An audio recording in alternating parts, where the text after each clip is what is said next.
Les amis, bonjour à tous. Gros sujet, celui du dividende. On va pas parler de rendement, de revenus passifs ou de trucs comme ça, non. Là, on va s'interroger sur la raison profonde du dividende, sur sa nature, ce qui nous dit d'une entreprise et d'où il provient. D'abord, il faut bien comprendre ce qu'est un dividende. Au niveau de l'entreprise, le dividende, il répond à un simple problème d'allocation des ressources. Il faut bien avoir à l'esprit que le but fondamental d'une entreprise, c'est de réaliser des profits. Son objectif, sa raison d'être, est d'enrichir ses propriétaires. Et dans le système capitaliste, ces gens-là s'appellent les actionnaires. Tout propriétaire d'une action est propriétaire d'une partie de l'entreprise et se retrouve donc éligible à une partie des bénéfices. C'est pour ça que dans tous les sites internet boursiers, vous retrouvez calculé quelque part l'EPS, l'earning per share, ou le BPA en français pour bénéfice par action. C'est une notion cruciale. Ce montant, c'est la part de profit théorique qui revient au propriétaire d'une action, une seule. Exemple rapide. La société Danone, je dis n'importe quoi, réalise 15 millions d'euros de profit et il y a 5 millions d'actions en circulation dans le monde. Certaines personnes en ont 1000, d'autres en ont 200, tel fonds d'investissement en a 3000, telle banque en a 2000, etc. Et Arnaud, lui, il se trouve qu'il en possède 8. Mais tous ensemble, voilà, on a 5 millions d'actions. Tous ensemble, on possède Danone. Ça veut dire quoi ? Ça veut dire que si l'intégralité des bénéfices réalisés par Danone, nos 15 millions d'euros, étaient effectivement transférés aux actionnaires, eh bien, pour chaque action qu'on a en poche, on recevrait 3 euros. Il se trouve que Arnaud en possède 8, on a dit, des actions, donc le gars toucherait théoriquement 8 fois 3 euros, donc 24 euros du total des bénéfices. Fine. Mais là, on n'a parlé que des profits. Le dividende, lui, c'est la part des bénéfices qui est effectivement reversée aux actionnaires. De la monnaie sonnante et trébuchante. Parce que la réalité, sur les 15 millions d'euros enregistrés par Danone à la fin de l'année, l'entreprise a plusieurs options. Elle peut employer ces 15 millions d'euros à plein de choses. Elle n'est pas du tout obligée de tout verser aux actionnaires. Et c'est pour ça que je parlais au début d'un simple problème d'allocation des ressources. Au lieu de reverser le total des 15 millions aux actionnaires, l'entreprise peut se dire « bah non, je vais reverser seulement 5 millions et en garder 10 de côté pour grossir mon coffre-fort dans l'idée que ça pourra être utile à l'avenir. » Et alors, si Danone ne paye que 5 millions d'euros de dividendes et qu'il y a toujours 5 millions d'actions en circulation dans le monde, chaque action se verra gratifiée d'un paiement d'1 euro. Donc Arnaud toucherait 8 fois 1 euro dans ce cas-là. Et du coup, les 10 millions que Danone aurait décidé de garder au chaud dans l'entreprise, quelque part, c'est bien aussi. Ça lui permettra de réaliser plus tard des acquisitions, par exemple, d'acheter ses concurrents, ou bien ça lui permettra de s'acquitter d'une partie de sa dette. Encore une autre option, ça peut lui permettre d'acheter des équipements neufs, voire carrément de faire sortir de terre une nouvelle usine pour augmenter ses capacités de production à l'avenir, dans l'espoir que, une fois la chose opérationnelle, cette usine de plus permette non plus de réaliser 15 millions de profits, mais 20 millions de profits. Ça, c'est intéressant pour l'actionnaire. Donc voilà, pour moi, c'était important de faire ce rappel. Gardez ça toujours en tête, ce qui intéresse les actionnaires. Avant les plus-values, la volatilité, le taux de change, le risque, le machin, ce qui doit être une priorité, c'est le profit.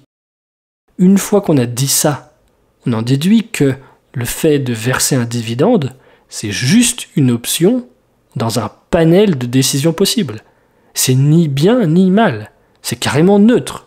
L'argent aurait pu être employé différemment. Mais schématiquement pour l'actionnaire, ça ne change rien. Il n'y a pas de création de valeur avec le dividende. La part des bénéfices qui ne vous a pas été versée en tant que dividende et qui est restée dans le coffre-fort de l'entreprise, il est toujours là comptablement, il vous appartient toujours, proportionnellement au nombre d'actions que vous possédez. J'ai envie de dire, le dividende, c'est uniquement le passage dans la vie concrète d'un bénéfice théorique qui vous appartient déjà de toute façon.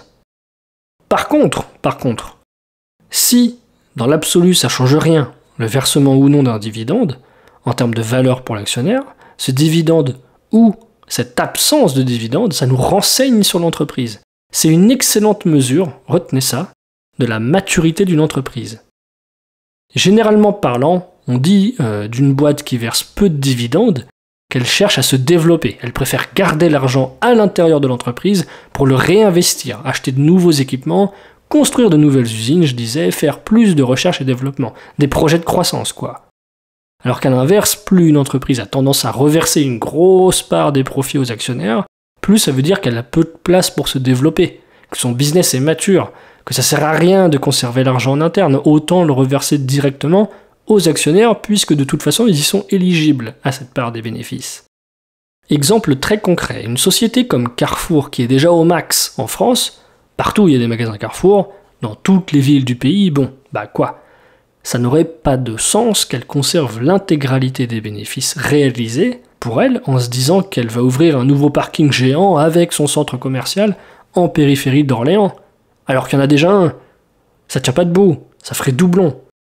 Donc là, ok, si je vois en tant qu'investisseur particulier que Carrefour, qui a peu de perspectives de croissance, a l'habitude de reverser une grosse part des bénéfices en dividendes, je suis pas choqué. C'est une utilisation cohérente de leurs bénéfices. A l'inverse, une entreprise tech qui veut améliorer son site web, elle a besoin d'argent pour se développer, elle est en phase de croissance, elle attire de plus en plus d'utilisateurs.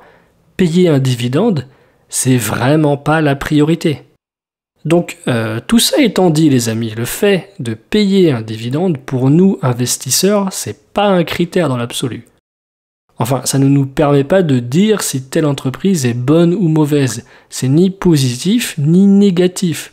Le dividende ne fait que nous renseigner sur l'état de l'entreprise, comment elle alloue son cash. Du coup, quand je fais mes petites recherches, si je vois une boîte qui verse des dividendes, je me dis pas « génial, elle paye beaucoup ». Je me dis plutôt « ok ». Elle offre un gros dividende, c'est qu'elle doit avoir assez peu de croissance. Elle doit être déjà mature. Et plus le montant du dividende est gros, plus je me dis qu'il doit y avoir peu de croissance. Et vous l'aurez compris, quand une entreprise ne paye pas de dividende, c'est souvent signe que l'entreprise enregistre de la croissance. Ou, et c'est là la petite peau de banane, ça peut aussi vouloir dire que l'entreprise ne réalise pas de bénéfices, tout simplement. Et la corrélation est assez bonne. Regardez deux profils typiques. Ici, je vous mets la croissance du chiffre d'affaires de PayPal, qui ne paye pas de dividendes. D'ailleurs, elle le dit clairement dans son rapport annuel. Le chiffre d'affaires, on voit que ça augmente assez vite. Cette boîte cherche clairement à croître en réinvestissant autant que possible dans son business. Et de l'autre côté, je vous mets Orange, qui est réputée pour payer un joli dividende. Elle, on voit que la croissance est faible. Il n'y a même pas de croissance, à vrai dire. Bon, elle est partout en France, on est nombreux à avoir notre abonnement chez eux. Voilà tous les amis, les dividendes, je le redis une dernière fois, en soi, ça n'est pas un critère pour dire du bien ou du mal d'une boîte. C'est juste un signe de la maturité d'une société, une manière d'allouer le cash de telle ou telle manière. Je vous laisse sur ces bonnes paroles, enfin ça vous me direz en commentaire. Pensez à vous abonner, un like, des comments, ça soutient la chaîne. On se retrouve très vite, à bientôt tout le monde.